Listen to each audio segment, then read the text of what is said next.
ఇక్కడ విచ్చేసిన megastar family fans అందరికీ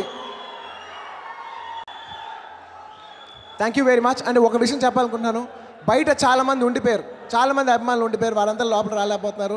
వాళ్ళకందరికీ నేను మనస్ఫూర్తిగా సారీ చెప్పుకున్నాను. ఎందుకంటే ఇక్కడ నోవోటెల్లో సెక్యూరిటీ వల్ల చాలామంది లోపల రాపోయారు. మీ ఫ్రెండ్స్ చాలామంది బయట ఉండిపోయారు, వాళ్ళందరికీ నా తరపున సారీ చెప్తున్నాను. Sorry guys, thank you very much for coming. నేను చెప్పాలనుకునే టక టక టక టక చెప్పుకుని వెళ్ళిపోలేదు, ఎందుకంటే నాకు మిమ్మల్ని బోర్ కొట్టించాలని లేదు. ఫస్ట్ పాయింట్ నెంబర్ 1, ఇది ఆడియో ఫంక్షన్. అంటే Devi Sri Prasad is the main king. ఇవాళ బర్త్డే బాయ్ అంటాడు. తన బర్త్డే బాయ్ రోజు బర్త్డే లేకపోయినా ఎలా ఉంటుందో ఇవాళ దేవిశ్రీ లేకపోతే అలా ఉంది. But it's okay. నాకు ఒకటే ఆనందం ఏంటంటే ఆడియో ఫంక్షన్ మిస్ కొట్టినా ఆడియో మిస్ కొట్టలేదు. అందుకు దేవికి thank you very much. Devi, you gave a rocking audio. And అందరూ అంటారు దేవిది నాది ఉంటే ఒక మంచి కాంబినేషన్ ఉంటుంది. యాక్చువల్లీ అనుకోకుండా ఒక మంచి కాంబినేషన్ వస్తుంది, కానీ జెన్యున్గా ఒక గ్రేట్ కాంబినేషన్ అంటే నేను ఫీల్ అయ్యేది, నేను ఒక ఫ్యాన్గా, ఒక ఆడియన్స్ దేవి శ్రీప్రసాద్ మ్యూజిక్ ఒక ఫ్యాన్గా చూస్తే నాకు త్రివిక్రమ్ శ్రీనివాస్ గారు దేవి శ్రీప్రసాద్ ఆడియో కాంబినేషన్ అంటే నాకు పర్సనల్గా చాలా ఇష్టం. అండ్ నా one of the favourite audios నా లైఫ్లోనే ఇస్ జల్సా. 6 పాటలకి 6 పాటలు అదిరిపోయే సినిమా. So Devi, we miss you. అలాగా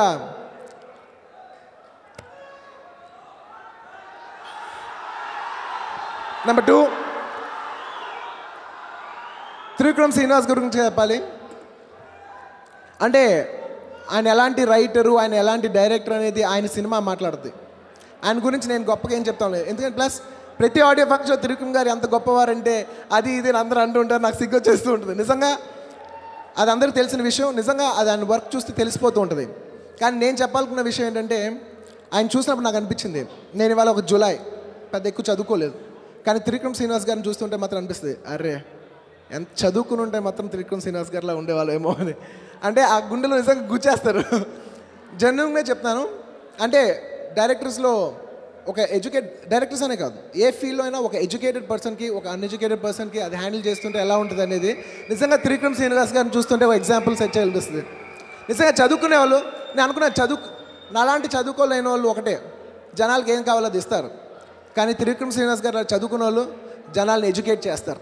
అలాంటి డైరెక్టర్స్ రావాలని మనస్ఫూర్తిగా కోరుకుంటూ, sir I'm very proud of you sir. మీకు తెలియకుండా చాలా విషయాల్లో మీ స్టూడెంట్ని. అండ్ ద మోస్ట్ ఇంపార్టెంట్, మీకు తెలుసు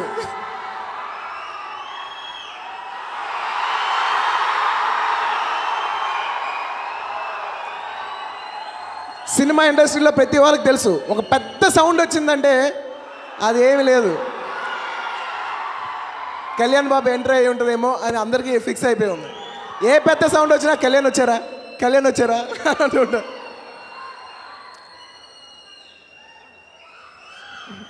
చాలామందికి నేనేం నమ్ముతానంటే జనాలకి వాళ్ళ హీరో గురించి వాళ్ళకి చాలా బాగా తెలుసు, అది నేనేం చెప్పక్కర్లేదు.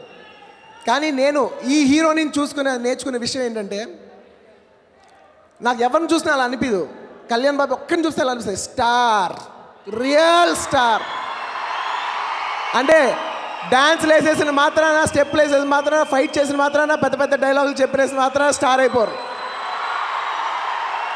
స్టార్ అనేది లోపల ఉంటుంది, అది పొగరు కింద కనపడుతుంది, అది పొగరు కాదు, అది సెల్ఫ్ కాన్ఫిడెన్స్. నా నిజంగా కళ్యాణ్ బాబు అని చూపిస్తే అనిపిస్తుంటుంది. సింపుల్ ఎగ్జాంపుల్, ఈ విషయం చెప్పాల్సిందే. ఈ మధ్య ఏ పోస్టర్ చూసినా ఆల్ టైమ్ రికార్డులోనే ఉన్నాయి. గబ్బర్ సింగ్ పోస్టర్లో కూడా ఆల్ టైమ్ రికార్డ్ అయినా కూడా లేదు. బెస్ట్ ఎగ్జాంపుల్, ఎందుకంటే తనకేమీ ఇన్సెక్యూరిటీ లేదు. నా సినిమాని ఇప్పుడు best time all time record కొట్టాను కాబట్టి చెప్పుకోలేదు, అక్కర్లేదు, జనాలు చూసారు, అది చాలు, వాళ్ళకి తెలుసు అనే ఒక పొగరు ఉంటుంది చూసారా, that is a star, real star. నేను అది బాగా బాగా బాగా అడోర్ చేస్తాను. నిజంగా ఏ హీరోకైనా లోపల నుంచి ఒక ఇన్సెక్యూరిటీ ఉంటుంది. హీరోగా నేను చెప్తున్నాను, ప్రతి హీరో అది చెప్పలేదంటే మాత్రం అది అబద్ధం. డెఫినెట్లీ ఒక ఈర్ష్య ఉంటుంది, అమ్మో వీళ్ళు బాగా చేశారు, వీళ్ళు బాగా డ్యాన్స్ చేశారు, వీళ్ళ సినిమా వచ్చింది, డెఫినెట్లీ మనం కూడా చేయాలని ఉంటుంది. కానీ నేను చెప్తున్నాను, పవర్ స్టార్ పవన్ కళ్యాణ్ గారికి ఆ ఈర్ష్య అనేది ఉండదు. నేను నిజం చెప్తున్నాను. ఒకరోజు ఒక సినిమా పోతే నేను చాలా ఆనందిస్తున్నాను. ఆయన నన్ను పిలిచి అడిగారు, ఎందుకు అలా ఆనందిస్తున్నావు అని. కాదు, పోయింది, నాకు ఆ హీరో సినిమా పోవాలని నేను కోరుకున్నాను, పోయింది అని నేను అనుకున్నాను. అంటే అన్నారు, తప్పురా పాప, వాళ్ళు కూడా ఫెయిల్ చాలామంది ఉంటారు. నేను అన్నా, బాబాయ్ నువ్వు అన్నీ చాలా క్లాస్గా మాట్లాడతావు బాబాయ్, నాకు ఎక్కదని అన్నాను. కానీ చాలా ఏళ్ళ తర్వాత అర్థమైంది తను ఎలాంటి వ్యక్తో. నిజంగా తన ఇవాళ సూపర్ స్టార్, పవర్ స్టార్. ఎందుకంటే జనాలు రీచ్ చేయగలరు. That is a real star. తన దగ్గర నుంచి అది నేర్చుకున్నాను. తనకి తనే పోటీ. నేను చెప్తున్నాను, తనకి తనే పోటీ, ఎవరు లేరు. నేను ఇది పక్కా ఆడియన్స్గా చెప్తున్నాను. నాకు కళ్యాణ్ గారు తెలీదు, అంత బాగా ఎక్కువ ఇంటరాక్ట్ కూడా అవ్వను. బట్ నిజంగా మనస్ఫూర్తిగా చెప్తున్నాను. ఆయన గురించి నేను పర్సనాలిటీ గురించి నేను చెప్పట్లేదు, అదే అందరికీ తెలిసిపోతుంది ఆయన ఎలాంటి పర్సనాలిటీ అని. కానీ నేను దగ్గర నేర్చుకున్న విషయం మాత్రం, ఒక స్టార్కి ఉండాల్సిన క్వాలిటీ ఏంటంటే తనకు తనే సాటి అని తను నమ్మాలి. తన దగ్గర నుంచి నేను నేర్చుకుంది అది. Thank you very much Kalyan బాబాయ్. అండ్ దానయ్య గురించి గారు చెప్పాలి. ఎందుకంటే నేను మా హోమ్ ప్రొడక్షన్ గీతా ఆర్ట్స్, మా నాన్నగారి అల్లు అరవింద్ గారి కంటే దానయ్య గారి గురించి ఎక్కువ సినిమాలు చేశాను. సో అలాంటి నా హోమ్ ప్రొడక్షన్ దానయ్య గారికి, అలాగే రాధాకృష్ణ గారికి thank you very much sir. నాకు గ్రేట్ ఆపర్చునిటీ ఇచ్చారు. చాలా రోజుల తర్వాత నేను ఎలాంటి సినిమా చేయాలనుకుంటున్నారో అలాంటి సినిమా నాకు ఇచ్చినందుకు thank you very much. And Dasari Narayana Rao గారు thank you very much sir. ఇక్కడ వచ్చేసిన చాలామంది గెస్ట్, నాకు బాబాయ్ ఇందాక చాలా బాగా మాట్లాడు, ఐ లవ్ పవన్ కళ్యాణ్ అన్నారు, చాలా క్యూట్గా అనిపించింది నాకు. అండ్ ఇక్కడ విచ్చేసిన గెస్టులు అందరికీ థ్యాంక్ యూ వెరీ మచ్. పేరు పేరున డైరెక్టర్స్కి, ప్రొడ్యూసర్స్కి అందరికీ thank you very much. And Trikam గారు, మీరు వచ్చి 2 మాటలు చెప్పి ఆ తర్వాత మీ సినిమా మీరేమనుకున్నారు 2 మాటలు చెప్తే జనాలు ఆనందిస్తారు.